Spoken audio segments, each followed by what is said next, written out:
I'll be putting a wet kit on this 2021 Kenworth T880. This is a new truck for us. It has the Eaton Endurant, or the Paccar 12-speed automated transmission, so it's a little bit different. Thought it'd be helpful to some people to see how the install goes. So, give you a quick tour of the truck.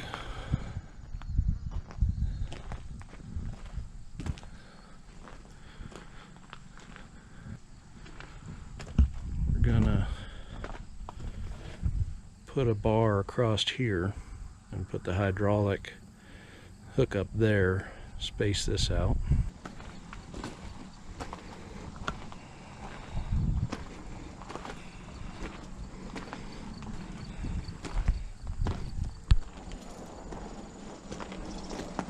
It comes with this from the factory. They put this 60-gallon fuel tank on this side, and I'm going to take this off today. Take it to a welding shop and he'll weld a couple bungs on there. I'll make this vent a little bit larger because it's not quite big enough for hydraulic use. And I'll plug these two fuel lines, and this will be a perfect hydraulic fluid tank. This is the third or fourth, this is the fourth Paccar engine we bought. I like them.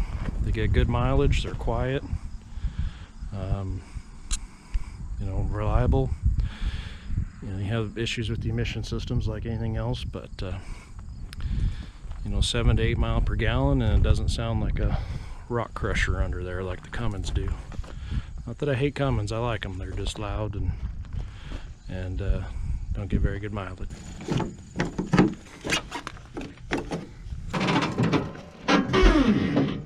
So you can see this being 2021 model, they have simplified things a lot. There's a lot less going on over here on this side of the engine. Goes down to the emissions. It's just one can down there for the DEF. This side of the engine really doesn't look any different to me compared to the other trucks we have.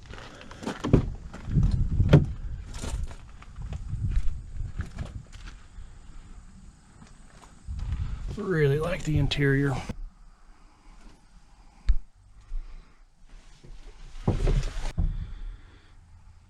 So this is the way the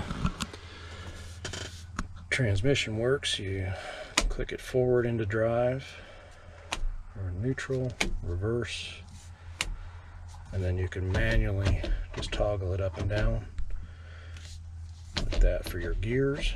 And then this is your Jake brake. So like everything is on this wheel right there. So it says I got 11.3 miles per gallon bobtailing at home from the dealer here. So the first step, we're taking off this fuel tank so we can send it to the weld shop. And while that's getting welded, we'll get the PTO mounted, get all our lines made and all that. So we're just going to take these lines off and plug them. We're going to mark where we need to have the bungs welded on, checking for clearance. Like in the back here, we got to watch this air dryer, and we got to drain the fuel out of this.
This is this type of fitting, they call it FIP. You can get it at Lowe's, no problem. This one's 1/2 inch, the other one was 3/8.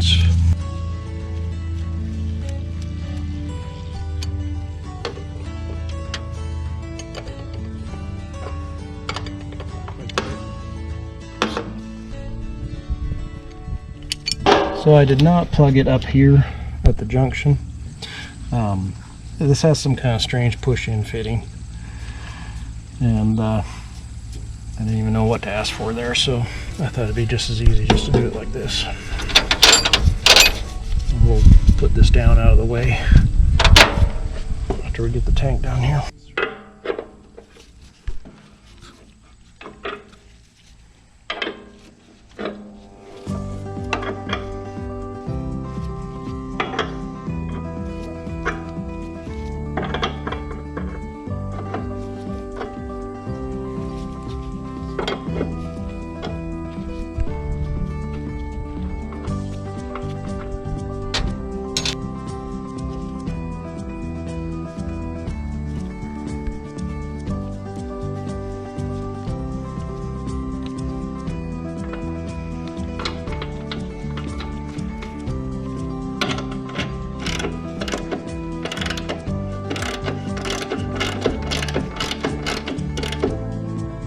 So we're gonna drain the fuel out of this tank. This one has this extra support bracket on here, so we're gonna have to take that off, take this off, and then we'll drain it out of right there, and then we'll take these two nuts off and take the tank off.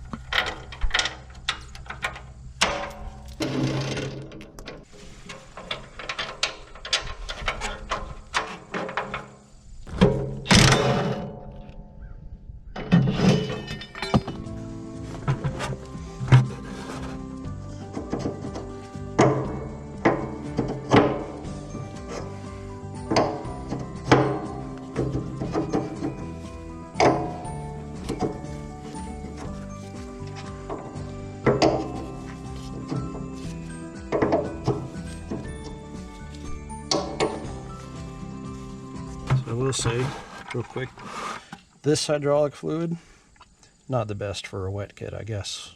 Some people have said online you shouldn't use that. We actually use Premium 32 hydraulic fluid. It's going to be a bit of an issue getting that under there with the way that plug is. Let's get a smaller bucket.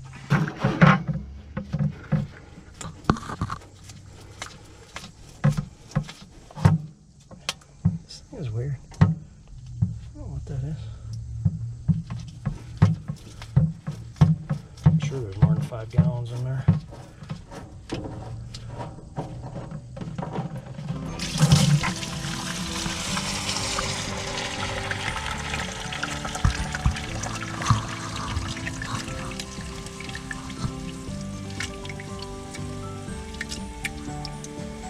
So our GoPro camera is fuel proof.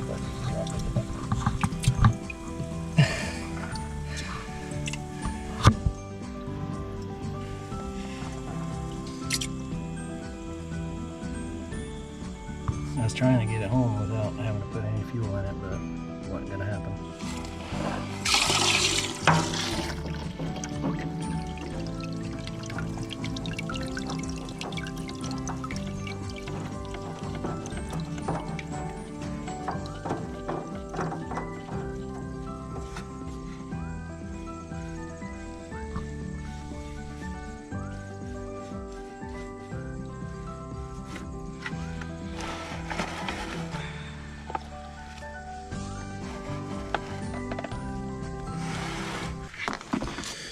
I got all the fuel drained out, and I just poured it in the tank on the other side. I'm going to put this support / plug back in. You can see the threads are tapered, they had some kind of pipe sealant on there. I'm just going to use this Mega Tape. You can get it at Lowe's. What also works really good is that blue, I don't know what it is, Monster or something like that.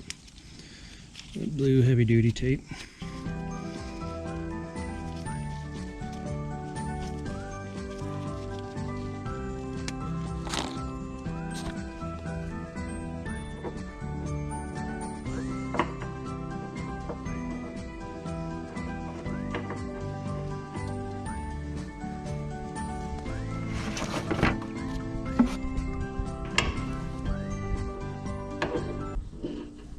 So while I was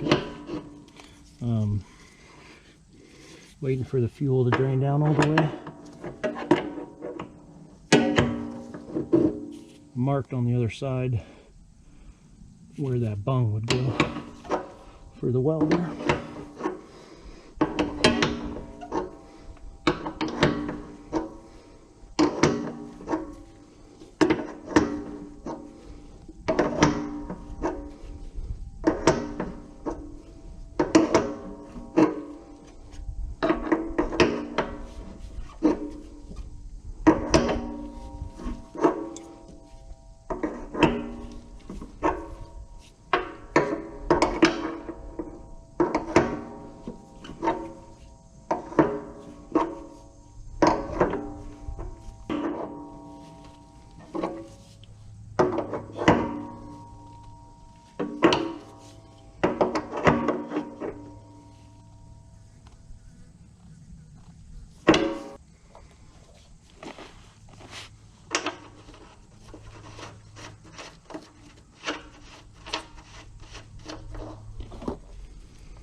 So see, I got the straps up out of the way.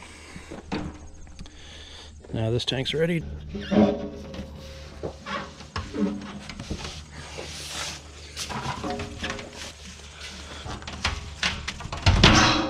Go.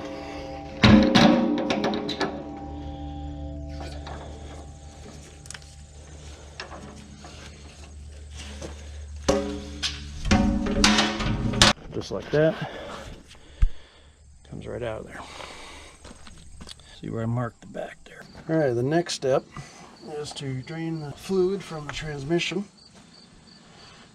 And I actually bent an Allen key in one of these the last time I did this. And my brother-in-law showed me a neat trick. He says you tap that a few times before you do it, and then he said you don't just start gradually. He says to do it like this and give it a pop. It'll come right out. He's right every time. You'd be surprised. I bent trying to take that one out in the last transmission. Actually bent the Allen key trying to take it out.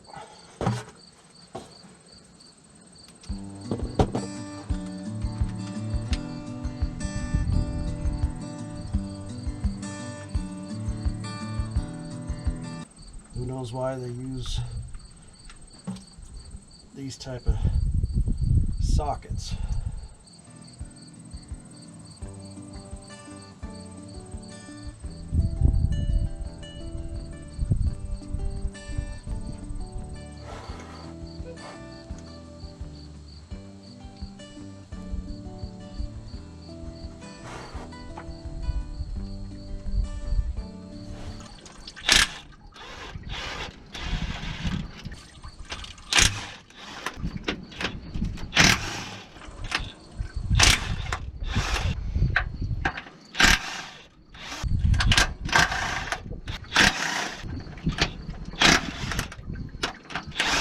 Here's the fuel tank back from the welding shop. Really impressed with the welds on there.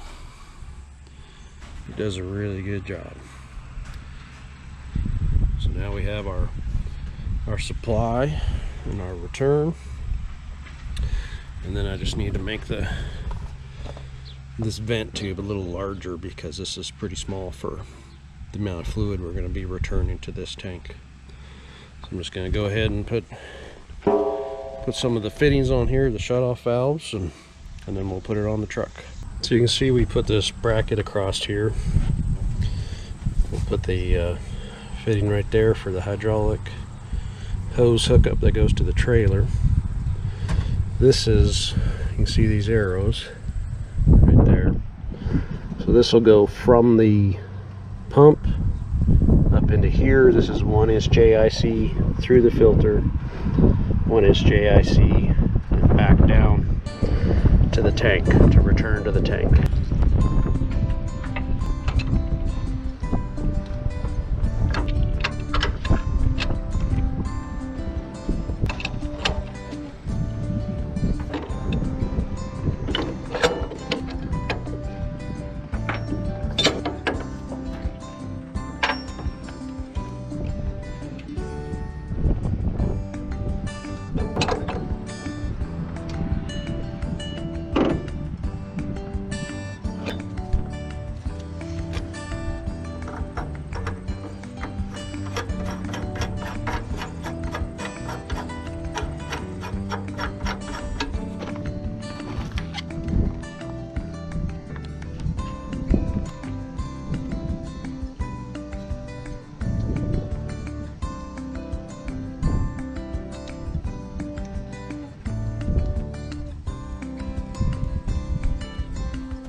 going on is this tank doesn't want to go all the way back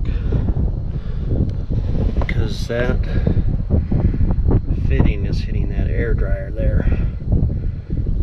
So I have to figure out what I'm going to change here. So rather than move that air dryer back there, I just moved this bracket right here.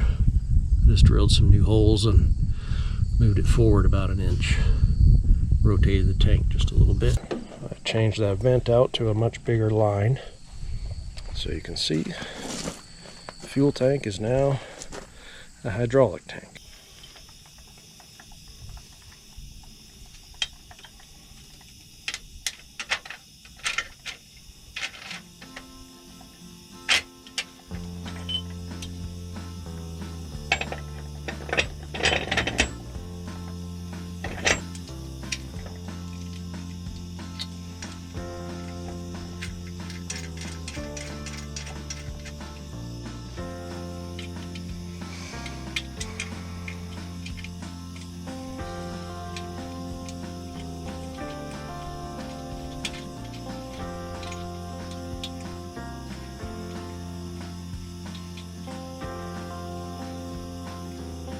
Okay, so it's very important you wiggle these gears as you're pushing it up there, because it can hit on the top of these teeth and it won't go all the way up. And I did this on my last one. I thought it was all the way up, and I started tightening these down, and I actually cracked the housing right here. So you gotta be sure. See how this is flush all the way around? You gotta be sure that those gears are meshed in there, because this one spins all the time. With the transmission, it's engaged all the time. That's just the way this Endurance transmission is. The older, the traditional Eaton 10-speed or 13-speed, that gear is not engaged. It gets pushed up there when you engage the PTO. So when you install one of those, you need to check the backlash on this gear, and you might need to install more gaskets to get your backlash set correctly. But in this case, you just use the one gasket they provide, and you just get it to make sure it's meshed like that, and you're good.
These bolts get torqued to 55 pounds. So again, I'm just checking to make sure I'm flush up there, and I'm going to tighten them in like a star pattern.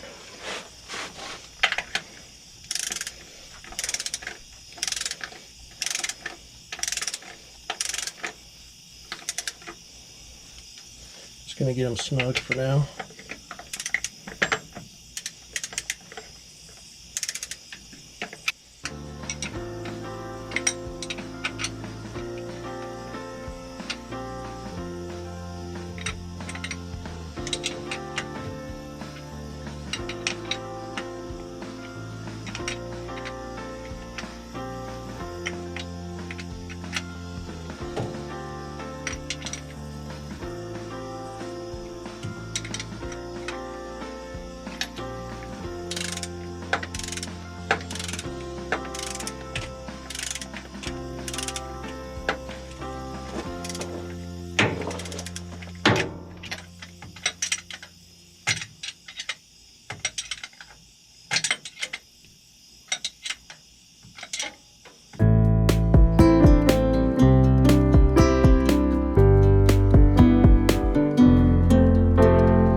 this little groove and that little groove. And then you get that into there, and you can just slide it up. Just like that.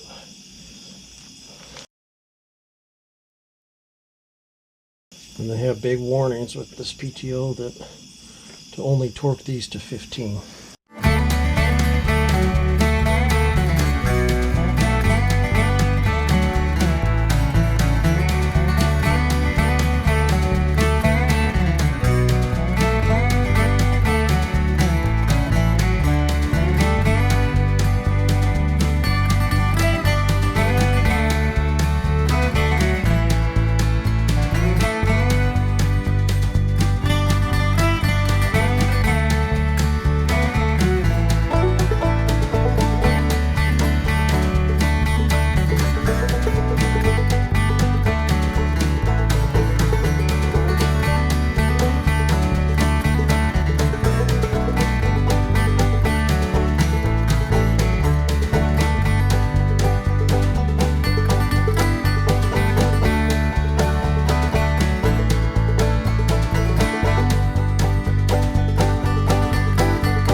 Steel here, this is where your pump is going to mount to,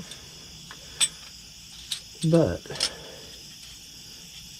it's actually really adjustable as to what angle, so you can change what holes you use. So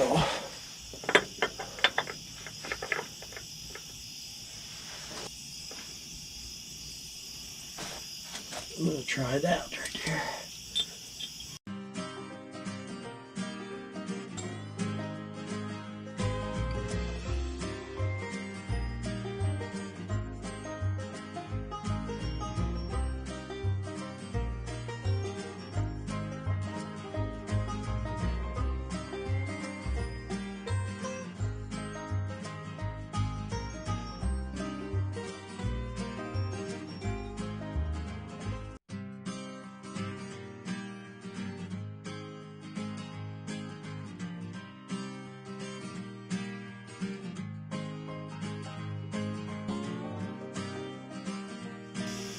Okay, so I'm just making sure this is all sealed up. Got my drain plug back in. I'm gonna take my fill plug out.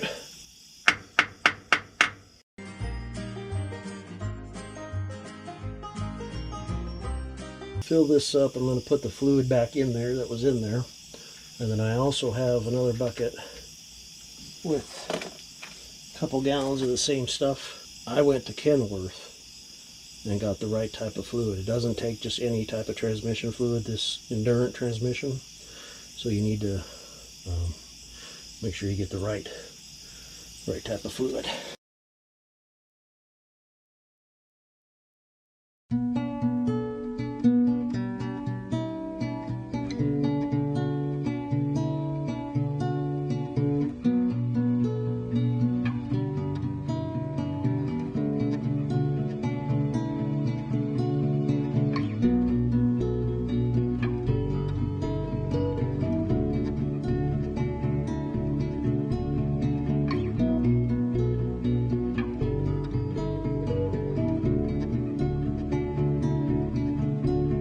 So you can see how it started dripping there like it was full. And I'm just going to start the truck. So I just let it run for about 10-15 minutes. I'm just checking, make sure no leaks or anything. Let that fluid circle around. Now I'm going to top it off.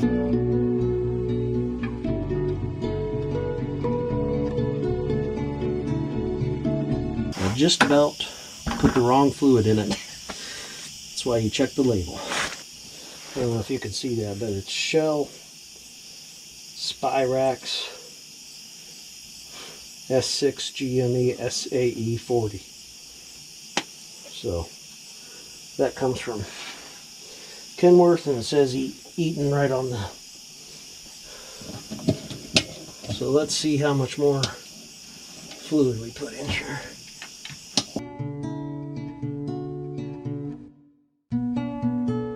Let it run for about 10 or 15 minutes. It sounded good. No leaks at all. doing good there.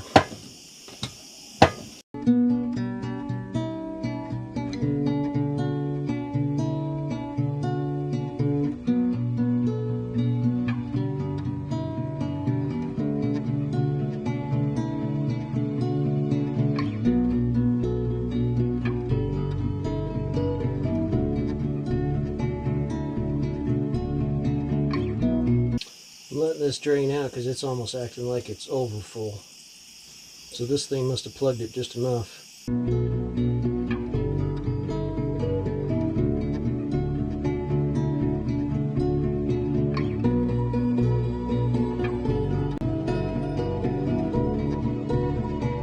PTO with fluid, and you'll find it'll take another, maybe even as much as a gallon.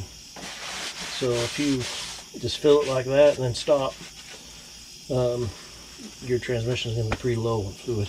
So I got the pump on there, and I had to make that bracket there. It's not the prettiest, but you have to make some kind of a support bracket for the back side of the, support the weight of that pump. So I got it on there, and we had to use the truck haul some loads, and I noticed that just a small little leak right there. And when I put that together, it gave you an option to use an O-ring or a gasket, and I thought I read the instructions that I was supposed to use an O-ring, but my guess is the reason why it's leaking there is because I was supposed to put this gasket in there. So I get to take it all back apart, drain the fluid back out of the transmission again, take it all back apart, put the correct gasket in there, and then we'll hook up all the controls and everything up in the cab and run the air lines down here.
Okay, get this heavy thing off here.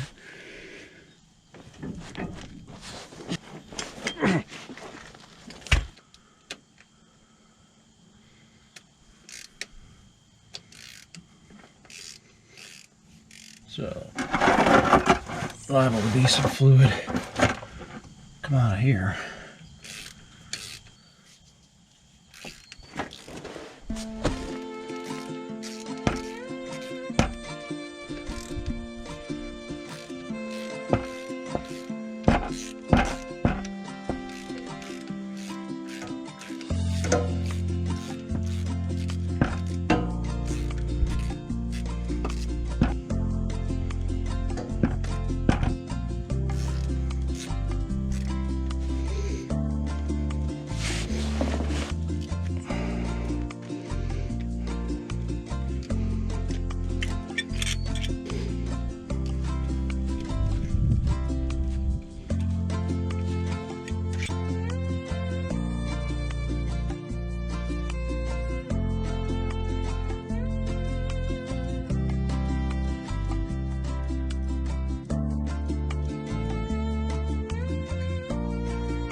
Well, hopefully that fixes that. So, just got to put fluid back in it now and put it all back together. Okay, got the pump back on there. You can see at the very top there's a bolt, or a bolt. It's hard to get to, hard to get the wrench into, hard to get any leverage because of this wire loom up there. So, I found an old 3/4 inch at the back of the toolbox, cut it down and shaped it a bit, so I can get it right up in there and get that tight. Alright, let's see how we did with the hoses here.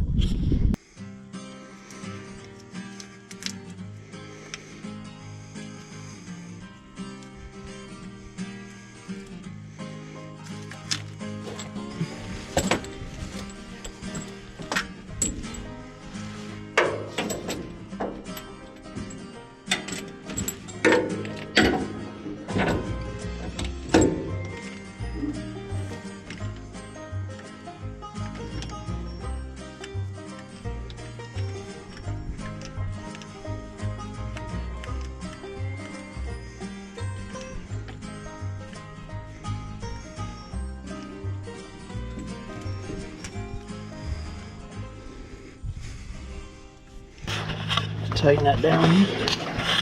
See, that goes, this will say cylinder on it, and it goes from there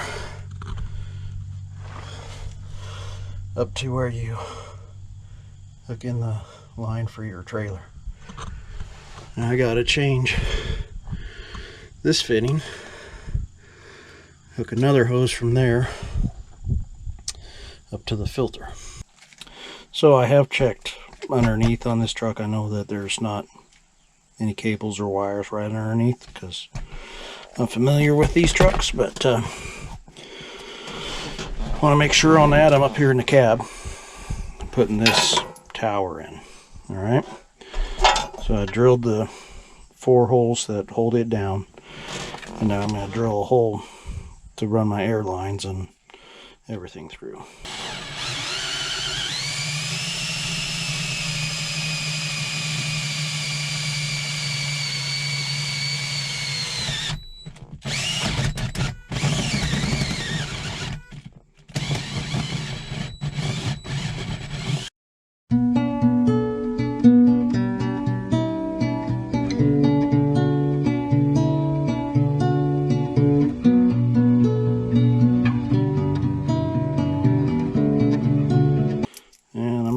get one of my boys come out here, hold the wrench on this while I go underneath and tighten up these bolts.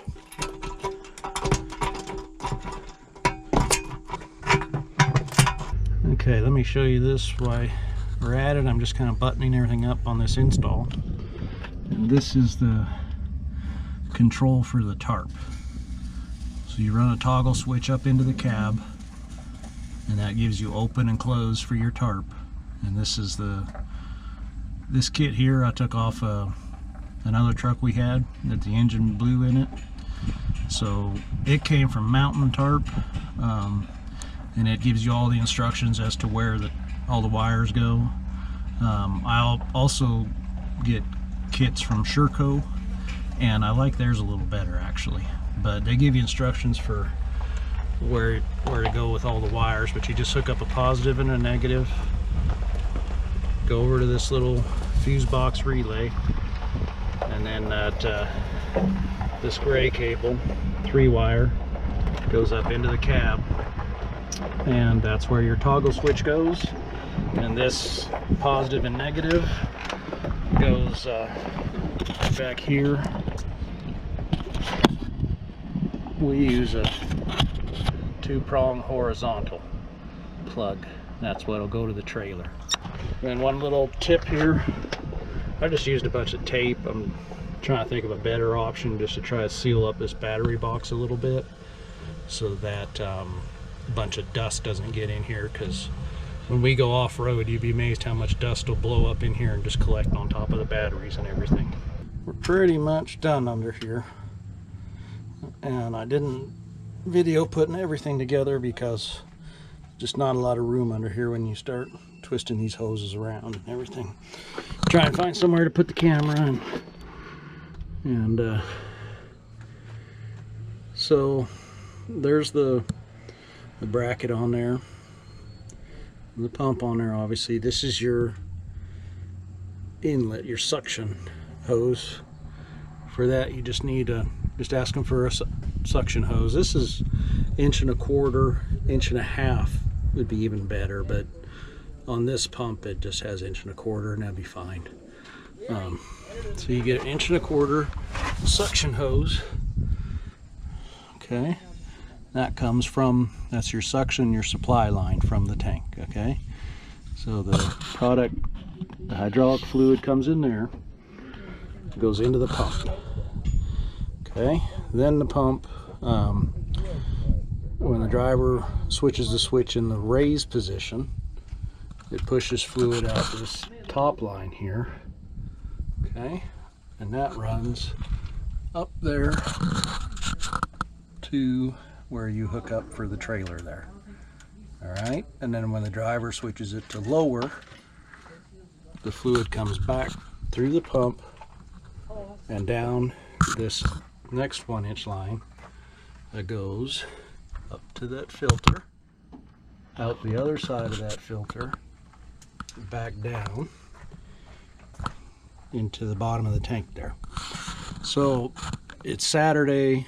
I didn't want to go make up another hose. I had this one here, this one that's way too long, so I just coiled it up and it'll work for now. I want to use this truck Monday, but next week sometime I'll go get a shorter hose made to go from the filter down there to the tank. So I didn't worry about wrapping that hose or anything, but you can see everywhere else where it might rub at all, I put something on there just to protect the hose. Okay, so this truck came from Kenworth with an air line coiled up right up there on this red line right here. What that does is this truck was already set up from the factory with PTO controls. What that does, when you hit that switch, it sends air down that red air line there. If you don't have that, you'll have to, with this transmission and everything, you'll have to go to Kenworth and have them add that and program the ECM and everything, because it's not as simple as just turning on air controls like with the older transmissions. With this one, the computer and the ECM and everything has to get involved. So you need that switch from the factory that controls that and sends air down here to the PTO. So that's this air line. I protected that with a rubber hose. And I didn't have a better fitting than that. This push-in fittings aren't great. But this being down here where snow and ice might weigh on it, I think eventually next time it comes in for service, I'll put a better T on there. But so this is your air line comes in. When you flip the switch, air comes in and goes in there to the PTO, turns it on. Okay. And then I've also tapped off of that. I teed off of that, so this air line goes back up into the cab to the driver hoist control. That supplies air to the driver hoist control.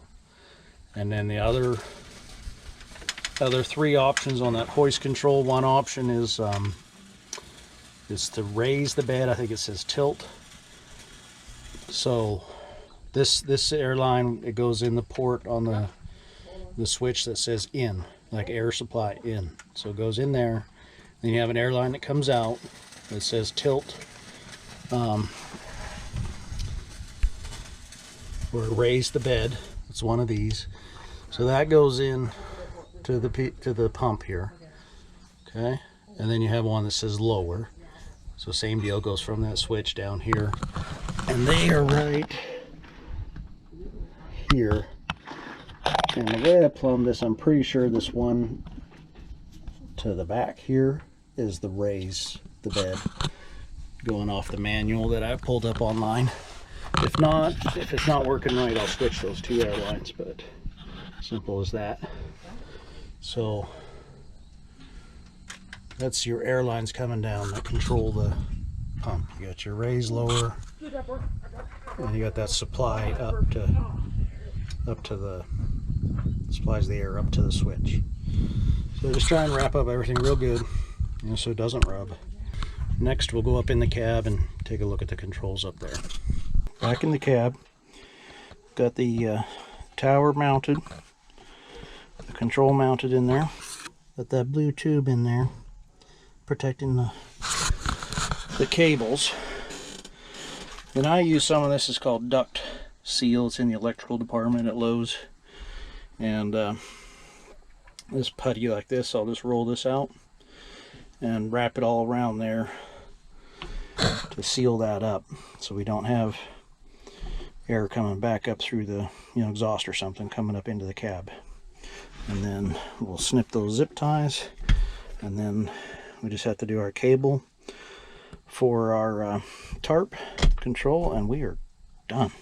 Okay, this is the tarp switch, and this is the bracket. I'm going to bolt it to the front of that tower. So I just want to put this right in the middle.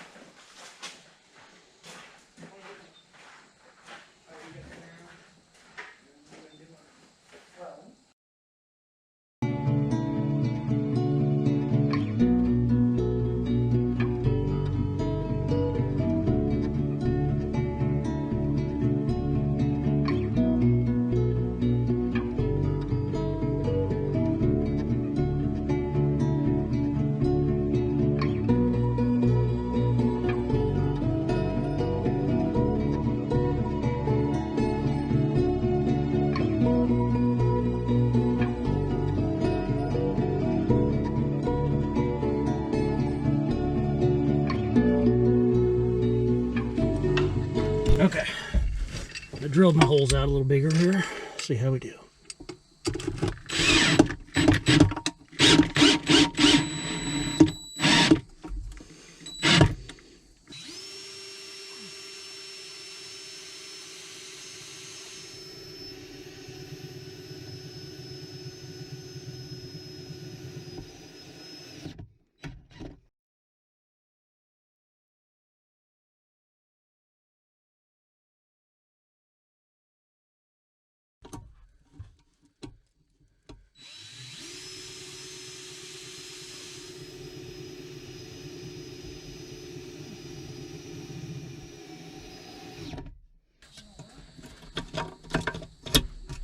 pretty good.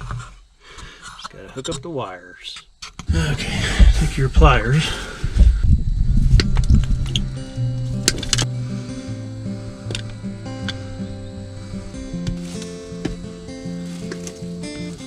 Okay, with your pliers. Okay, hold that. Like right there where my thumb is. Now hold that still right there.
So there's 3 ports there. I always wire it so green is hot, black and white is your open and close options. Put your hot one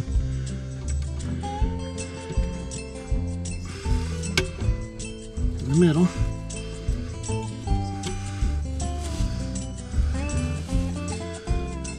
Clip on there very well.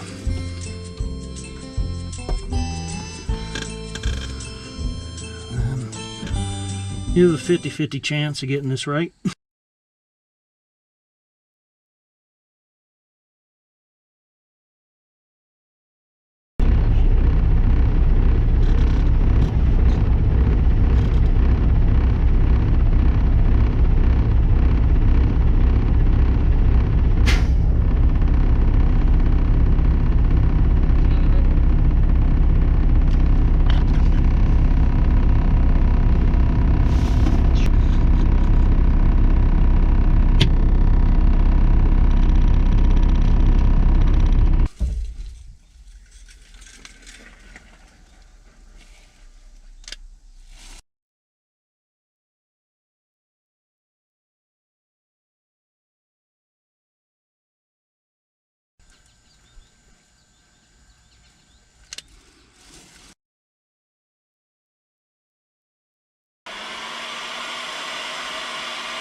Much better. Okay. Alright. Put a zip tie around there. And we're done.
so. We got him to talk. How's it going down there? Good. Oh, the video's recording.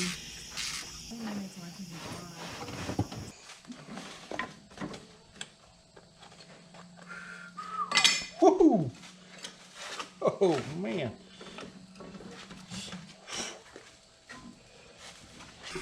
Sounds like a plan. Alright. We can clean up. As you can see, guys, we're doing this today. And yeah,